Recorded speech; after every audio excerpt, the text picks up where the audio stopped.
For the second CAD challenge, we are working with a tier 4 part, so quite a step up from the first one. So you can see from 240102 that this is definitely a more challenging part. This is also listed as a premium challenge in the Too Tall Toby environment, so available to those with subscriptions. So here we go. And average solve time, 16 minutes. So this one's going to take a little bit longer. And we'll, again, it's in grams. So I've got my metric. I started with my metric template. And let's jump. Okay. So this one is symmetric. So I'm going to start with a sketch that is on the right plane. And I'm going to start with some lines. Let's start up here, over, down. We got an angle. And then I'm going to model half the part. The overall thickness here is 16, and that is symmetric. So that means the bottom down here is 8, or I'm sorry, not symmetric, but it's half the V cut at the bottom. The notch is half the height. Okay, and then my overall width is going to be 54. So we'll just type in 54 divided by 2. Okay. All right, and we'll give that an extrude for the entire depth of 118. Okay, and we've got some rounds. We'll deal with those later. Let's make another sketch on the side here. And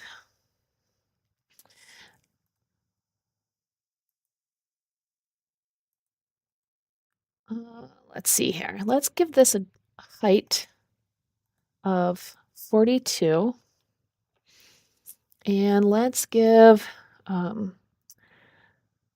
two circles, right? And make the inner one a diameter of 30 and the outer one a diameter of 55. Okay. And I'm going to use that sketch regions tool again, so this will work fine the way it is.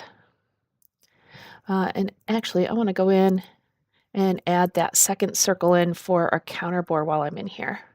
So make that 38. Okay. So we'll use sketch region, and we are going to select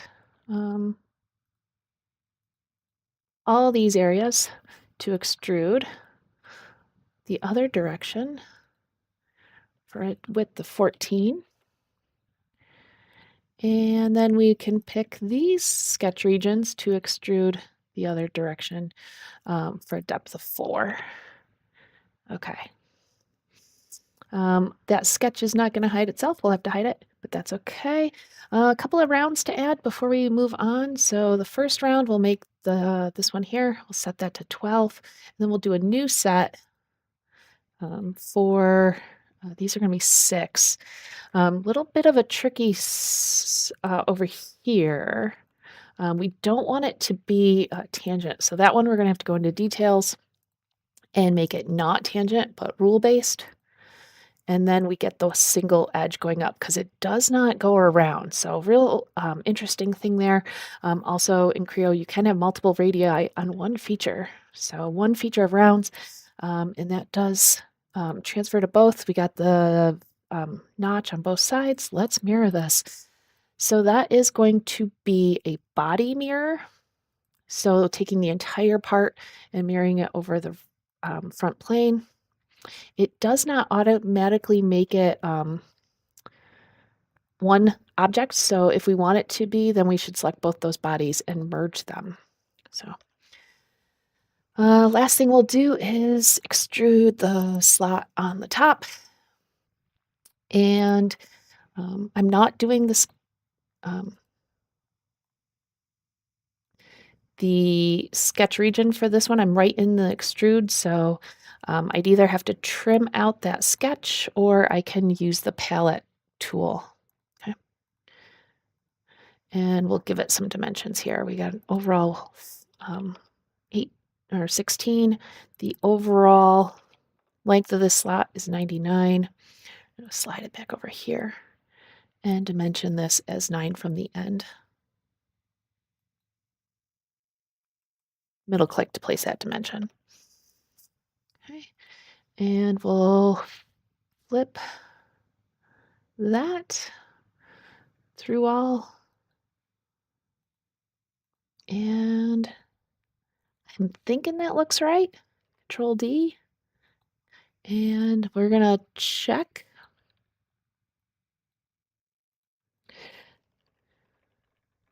309. Let's see how we did. Fantastic. Ah, just a little bit slower than my fastest time. So, um, some interesting things for this model. Being able to have two different rounds in one feature is unique, but making sure that this round doesn't go all the way over. And taking advantage of that full body mirror. Okay. All right.